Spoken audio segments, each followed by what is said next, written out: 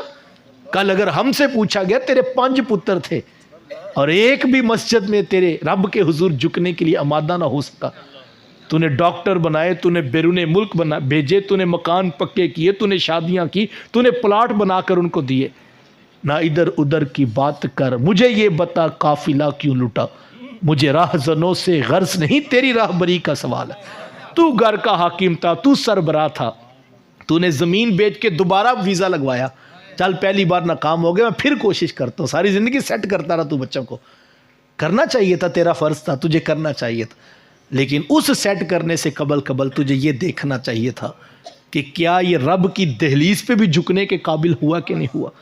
ایک سجدہ جسے تو گراں سمجھتا ہے، 1000 سجدوں سے بندے کو دیتا ہے نجات۔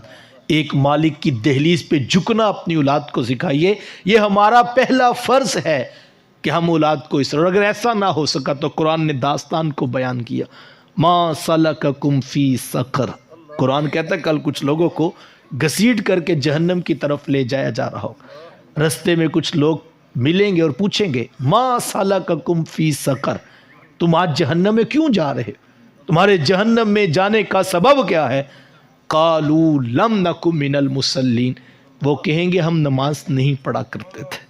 آج نماز، وہ کسی عالم سے، کسی جو ہے وہ ماں نے سوال کیا کہ حضرت میں بچوں کو نماز کے لیے اٹھاتی ہوں لیکن بچے تو نماز کے لیے نہیں اٹھتے، مجھے بتائیں میں کیا کروں؟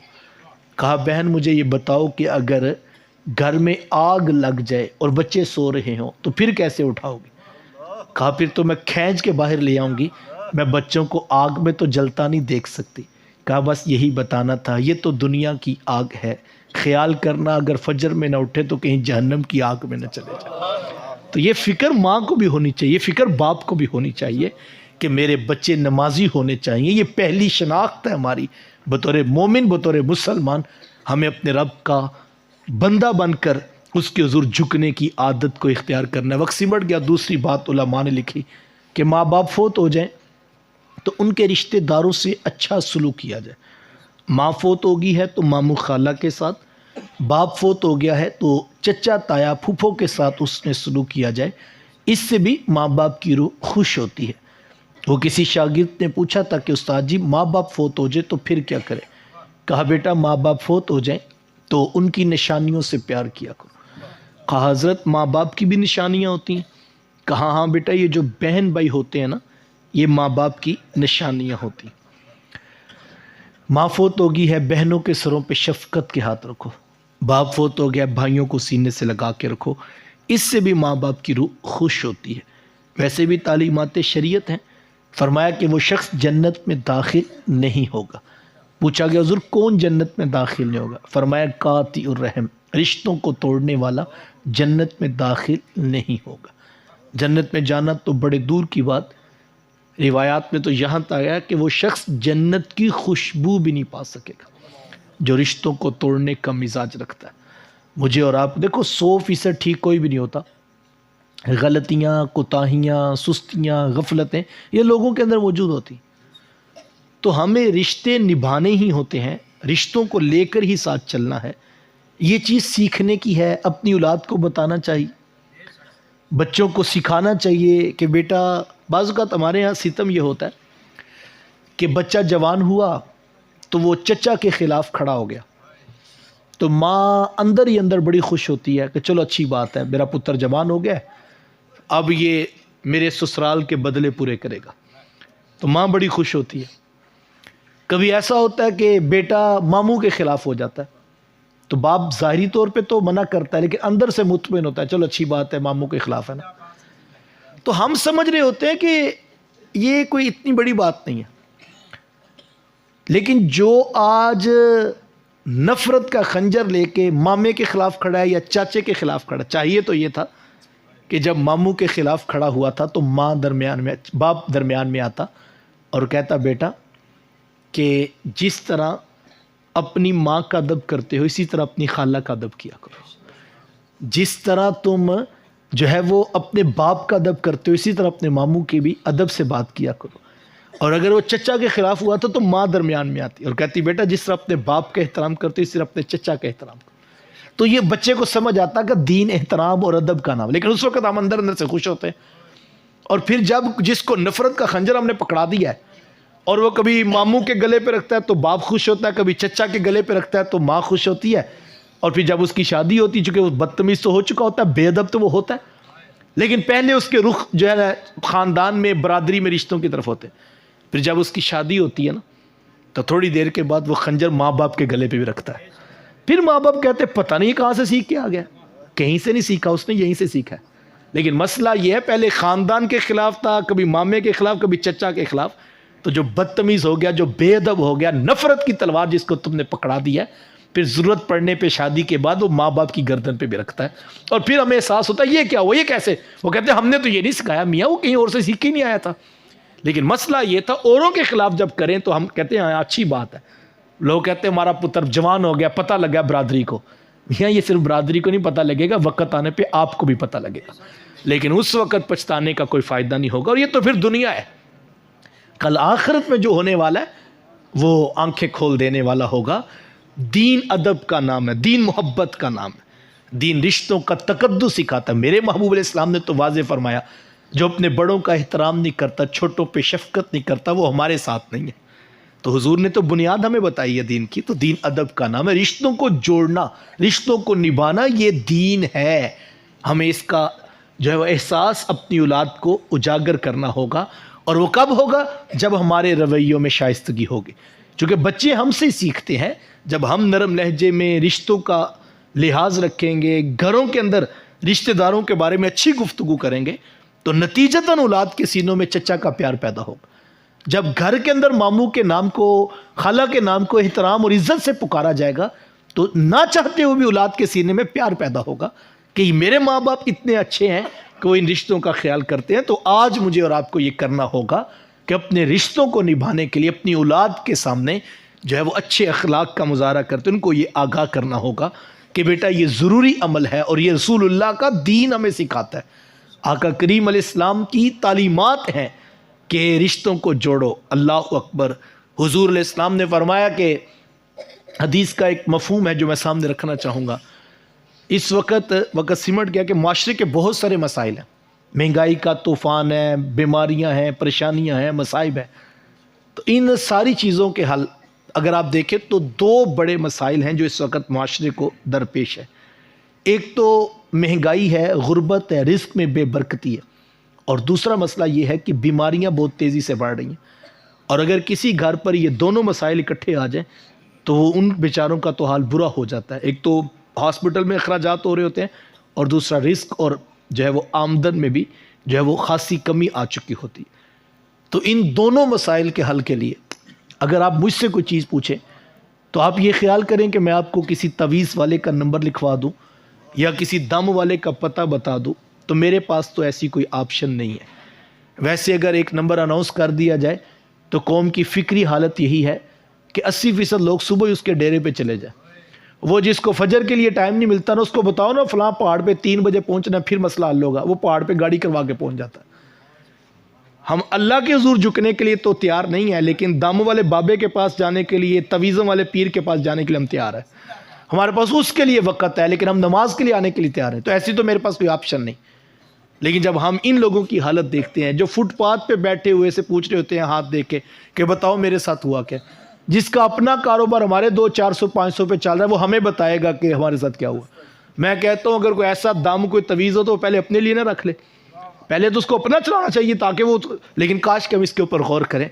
تو میں تو جب ان کی حالت دیکھتا ہوں, جو ان کے پاس جا کے جب چچا جاتا ہے تو کہتے ہیں بھتیجے نے کچھ کروا دیا, بھتیجا چلا جائے کہتے تیرے چاچے نے کچھ کروا دیا. تو چونکہ وہ لڑائیاں تو معاشرے میں پہلے موجود ہیں, تو وہ اسی طرح چل رہا ہوتا ہے بیچارہ. کاش ہم اس کو سنجیدگی سے, میں تو جب ان کی خستہ حالت دیکھتا ہوں بیچاروں کی, تو مجھے تو اپنے امام کا وہ شعر یاد آتا ہے, تیرے در سے یار جو پھرتے ہیں وہ در بدر یوں ہی خار پھرتے، واہ واہ واہ، جنہوں نے کیا بات ہے۔ دین چھوڑا، اللہ رسول کی دہلیز چھوڑی۔ 2 نمبر پیر تو اس کے گھر آئے گا، جھوٹا تویزوں والا تو اس کو ملے گا، چونکہ اس نے اللہ رسول کی دہلیز چھوڑی ہے۔ قرآن تو اس نے کھولا ہی نہیں، رسول اللہ کی دہلیز کا نور تو اس نے حاصل کیا ہی نہیں، علم علماء کے پاس تو بیٹھا ہی نہیں، تو پھر 2 نمبر بابے نے آنا ہی آنا ہے۔ پھر جھوٹے تویزوں والے نے کہانی سنانی اور وہ چلنی ہے تمہارے گھر میں، چونکہ تم نے اللہ کے رسول کی شریعت سے منہ موڑا ہے، پھر یہ 2 نمبر 10 نمبر 20 نمبر سارے تمہارے حصے میں آئیں گے، چونکہ تم نے دہلیز رسول سے منہ موڑا ہے۔ تو لیکن میرے پاس ایسی تو کوئی آپشن موجود نہیں ہے۔ لیکن اگر آج کی اس نشست میں آپ کہیں کہ بیماری اور رزق میں بے برکتی دونوں مسئلوں کا حل بتا دو، تو میرے اپنے پاس تو کچھ نہیں، لیکن اگر آپ کہیں تو میں اپنے رسول کی ایک حدیث نہ سنا دوں، سبحان اللہ، اور اس واہ پر واہ۔ مجھے قسم اٹھانے کی تو ضرورت نہیں کہ ان کی بات کتنی سچی ہے۔ اللہ اکبر، جن کے بارے رب فرماتا ہے وما ينطق عن الهوى ان هو الا وحی یوحی، لوگوں میرا محبوب اپنی مرضی سے بولتا ہی نہیں ہے، جب ہمارا پیغام آتا ہے تب ان کے لب واہ ہوتے ہیں۔ تو ان دونوں مسائل کا ایک حل میں آپ کو بتاتا ہوں، اور وہ حل کیا ہے؟ میرے حضور فرماتے ہیں وہ شخص جو یہ چاہے کہ اس کے رزق میں بھی برکت آ جائے، اس کی عمر میں بھی برکت آ جائے، یہی 2 مسئلے تھے، ایک رزق کا مسئلہ، ایک عمر کا مسئلہ۔ فرمایا جو چاہے کہ اس کے رزق میں بھی برکت ہو، اس کی عمر میں بھی برکت ہو، میرے حضور فرماتے ہیں کہ اس کو چاہیے کہ وہ رشتہ داریوں کو جوڑا کرے۔ رشتہ داریوں کو جو کیا کرنا ہے؟ ایک ٹانگ پہ کھڑے ہو کے کوئی وظیفہ نہیں پڑھنا، کیا کرنا ہے؟ رات کسی قبرستان میں جا کے تویز نہیں پھینک کے آنے، کیا کرنا ہے؟ دال ماش لا کے چھت پہ نہیں پھینکنی، کسی جانور کی ہڈیاں لا کے بھی رکھنے کی لوڑ نہیں۔ کیا کرنا ہے؟ وہ چچا جو ایک عرصے سے ناراض ہے اس سے جا کے سلو کرنی ہے۔ کیا کرنا ہے؟ وہ خالہ جو ناراض ہے اس سے جا کے راضی کرنا ہے۔ وہ بہنیں، وہ بھائی جو ناراض ہیں، کوئی چاہے اس کے رزق میں برکت ہو، کوئی چاہے کہ اس کی صحت آ جائے، اس کی عمر میں برکت ہو، تو میرے رسول یہ فرماتے ہیں رشتہ داریوں کو جوڑو۔ ہم ضمانت دیتے ہیں اللہ رزق میں بھی برکت دے گا، اللہ عمر میں بھی برکت دے گا۔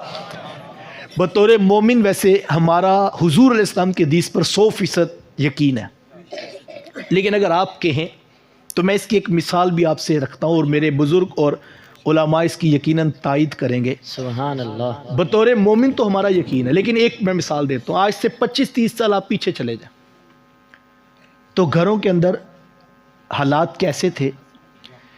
ایک بوڑھا کمانے والا تھا، اس کی چھوٹی سی دکان تھی، صبح فجر پڑھ کے وہ جاتا تھا اور دکان کھولتا تھا، بسم اللہ شریف پڑھ کے جھاڑو لگاتا تھا، دکان سیٹ کرتا تھا، وہ چھوٹی سی دکان، اور جب تک گاہک نہیں آتے تھے تسبیح لے کر سونے محمد پہ درود پڑھتا تھا، واہ واہ واہ واہ واہ، کیا بات۔ اور مطمئن بیٹھا ہوتا تھا۔ عصر کے وقت وہ دکان بند کرتا تھا، مغرب آ کے وہ اپنے محلے کی مسجد میں ادا کرتا تھا، پھر کھانا کھاتا تھا، عشاء کے بعد وہ حضور کا نام جپتے جپتے عشاء پڑھ کے سو جاتا تھا۔ ایک بندہ کمانے والا تھا، 5 بچیاں بھی بیاہ دی اس نے، رشتہ داریاں بھی جوڑی، غریبوں کی مدد بھی کرتا تھا۔ گاؤں میں جب جاتا تھا تو جس کی بیٹی کی شادی ہوتی تھی اس سے الگ جا کے ملتا تھا اور کہتا تھا یہ 2-3 موٹی موٹی چیزیں ہیں، ان کی تو نے ٹینشن نہیں لینی، یہ میں گاؤں میں شہر سے بنوا کے بیچ دوں گا۔ واہ واہ واہ واہ۔ مسجد میں قاری صاحب اعلان کرتے تھے تو وہ پہلا ہاتھ اٹھاتا تھا کہ اتنے پیسے میں دوں گا صفوں کے۔ واہ، یار وہ ایک بوڑھا کمانے والا تھا، آج تو بیٹا بھی کما رہا ہے، بیٹی بھی ٹیوشن پڑھا رہی ہے، ماں نے بھی درزیوں والی مشین کھولی ہوئی ہے، رات فیکٹری میں بھی اوور ٹائم لگ رہا ہے، یہ ڈبل شفٹیں فیکٹری اوور ٹائم اب آئے ہیں، پہلے تو نہیں ہوتے تھے۔ یہ 5-5 6-6 کما رہے ہیں، 5-6 کھانے والے ہیں، 6-7 کمانے والے ہیں۔ کمانے اور کھانے والے اب برابر ہیں گھروں میں، لیکن مسئلے ہیں کہ حل ہی نہیں ہوتے، ٹینشن ہے کہ ختم ہی نہیں ہوتی۔ وجہ پتہ کیا ہے؟ وہ کل کیسے کر لیتا ہے ایک اکیلا؟ ہر بندہ سوچو کہتے ہیں میرا باپ تو اکیلا، تو اس نے 7 بہن بھائیوں کو پالا، میرے 3 بچے ہیں، میں تو سر پکڑ کے بیٹھا ہوں۔ یہ حقیقت ہے کہ نہیں؟ سوال ہے وہ ایک بندہ کیسے سب کچھ چلا لیتا تھا؟ اس کی دکان تو چھوٹی تھی لیکن اس کا اپنے رسول کی حدیث پہ عمل بڑا پکا تھا۔ واہ واہ واہ، کیا وہ بات۔ بیٹے الجھنے لگے، چچا کے خلاف کھڑے ہوئے بیٹے، تو اس کو پتا تھا دکان چھوٹی ہے لیکن محبوب کا وظیفہ نہیں چھوڑنا۔ بیٹوں نے چچا کے خلاف بات کرنا چاہی تو درمیان میں کھڑا ہو گیا اور کہا بیٹا یہ ہمارا بھائیوں کا مسئلہ ہے، میری اولاد تو جس طرح میرا احترام کرتے اسی طرح اپنے چاچے کا احترام کرتے. کیا بات ہے، واہ. وہ رشتہ نہیں ٹوٹنے دیتا تھا، وہ جا کے بیٹھ جاتا تھا اور محبت سے سلوک کر لیتا تھا. گھر میں آتا تھا تو کوئی وہ جو کر سکتا تھا محبت کا دیپ جلا دیتا تھا. رشتہ داریوں کو جوڑتا تھا، اللہ آسمان سے برکتیں اتار دیتا تھا. واہ. لیکن آج ہمارا مسئلہ یہ ہے، ابھی مہمان نے قدم گھر میں رکھا نہیں تو ہم سب پریشان ہو جاتے ہیں، اب اس کو کون ٹائم دے گا، اس کا کیسے مسئلہ حل کریں گے، یہ تو کہاں آگے اس نے تو بتایا بھی نہیں تھا. تو ہم دیکھیں رشتہ داریوں کو جوڑنے والے برکت کی زندگیاں گزارتے ہیں اور ان کو رزق میں بھی برکت ملتی ہے. میں نے استادوں سے پوچھا کہ جو عمر میں برکت کیسے ہوتی ہے، یعنی عمر تو لکھی ہوئی ہے نا، تو میرے استادوں نے بڑی خوبصورت بات کہی. اور رزق میں برکت کیسے ہوتی ہے، وہ رزق میرے استاد بڑی پیاری بات فرمانے لگے کہ جو ہے نا رزق میں برکت ایسے ہوتی تھی، پھر اس کے مفت میں چلان نہیں ہوتے، کوئی محکمے والے آ کے اس کو تانگ نہیں کرتے، اس کو اوپر کی کمائی کرنی نہیں پڑتی، پھر اس کے بچے بھی بیمار نہیں ہوتے، وہ 10,000 میں گزارا کر لیتا ہے. چونکہ جو 60,000 کما رہا ہے 30,000 تو ہاسپٹل دے کے آیا، کہا اس کے اللہ بچے بھی بیمار نہیں کرتا، اللہ خود ہی اس کو شفا دے دیتا ہے. برکت آ جاتی ہے. اور عمر میں برکت اس کی یہ ہوتی ہے، اس کا وقت ضائع نہیں ہوتا، وہ رستہ بھولتا ہی نہیں ہے، وہ کسی اشارے پہ پھنستا ہی نہیں ہے، کسی رش میں گرتے ہی اس کی گاڑی کا ٹائر بھی پنکچر نہیں ہوتا اور ٹائم سے پہنچ جاتا ہے، اس کا وقت برکت والا ہو جاتا ہے. تو ہم سب لوگ پیسے تو بہت رکھتے ہیں، کل برکت ہوتی تھی آج برکت نہیں رہی. تو آج برکت کا وظیفہ پڑھیے، اور وہ وظیفہ کیا ہے، رشتہ داریوں کو جوڑیے اور سلو کر لینے کا، معاف کر دینے کا انداز اختیار کی. تیسری اور آخری بات، ماں باپ فوت ہو جائے تو جو نیکی دنیا میں وہ کرتے تھے اس کا تسلسل نہیں ٹوٹنا چاہیے. کسی غریب کی مدد، کسی یتیم کی فیس، کسی بیوہ کے گھر میں راشن، کسی مسجد، مدرسہ یا ہاسپٹل میں فنڈ دیتے تھے، تو یہ نہیں کہ وہ آئیں اگلے دن تو آپ کے وہ تو آج ہی سب کرتے تھے، کل سے آپ نے نہیں آنا. ایسے نہیں ہونا چاہیے. نیکی نسل در نسل آگے چلتی رہنی چاہیے. نیکی میں بڑی طاقت ہے. میرے حضور فرماتے ہیں اگر تم راہ خدا میں ایک خشک کھجور صدقہ کر دو، تمہارے پاس تازہ کھجور ایک کھجور ہے اور وہ بھی خشک ہو گیا، ہمارے پنجابی میں چھوارا کہتے ہیں اس کو، کیا قیمت ہے اس کی؟ وہ تو ویسے عرب کا علاقہ تھا اور وہاں پہ اس کی کیا قیمت، جہاں کھجور کثرت سے پائی جاتی تھی، جبکہ آج بھی کوئی قیمت نہیں. لیکن فرمایا اگر تم اتنا صدقہ بھی کر دو، اس کی رحمتوں سے بعید نہیں، اس کھجور کا صدقہ تمہیں بھڑکتے ہوئے جہنم کے شعلوں سے وہ آزاد کر دے گا. نیکی چھوٹی نہیں ہوتی، نیکی بہت بڑی ہوتی ہے کہ اخلاص سے کی جائے. ہمارے ہاں بہت سارے لوگ بڑی نیکی کے چکر میں چھوٹی نیکی گواہی دیتے ہیں اور بڑی پتہ نہیں کب آئے گی. ہم سب لوگ سمجھتے ہیں ہم امیر ہوں گے، لاکھوں کروڑوں کمائیں گے تو پھر ہم بڑا کچھ کریں گے، مدرسہ بھی بنائیں گے، مسجد بھی بنائیں گے، اتنے ادھر نہیں. اگر وہ وقت آئے اچھی بات ہے، لیکن کس کو پتہ اس وقت تک زندہ ہوں گے کہ نہیں. جو میسر ہے اس کو کر گزرو، یہ نیکی ہے. امام شافعی فرماتے ہیں اگر تم نے اپنے نفس کو کھینچ کے نیکی پہ نہیں لگایا تو نفس تمہیں کھینچ کے گناہ پہ ضرور لگا دے گا. تو ہمیں نیکی کا رجحان پیدا کرنا ہے. خود اپنی زندگی اتنی اچھی گزاریں کہ ہماری اولادیں فخر سے کہیں یہ نیکیاں میرا باپ کرتا تھا، آج کے بعد یہ میں کیا کروں. اپنی زندگی بھی اتنی خوبصورت ہو کہ ہماری نسلیں نیکی کے رجحان کو قائم رکھ سکیں. اللہ کی بارگاہ میں دعا گو ہوں اللہ ہم سب کے ماں باپ کی بخشش و مغفرت فرمائے، جن کے بیمار ہیں ان کو شفائے کاملہ عطا فرمائے. آپ قیمتی وقت نکال کر جمع ہوئے، جو کچھ کہا جو سنا عمل کی توفیقات نصیب ہوں. وآخر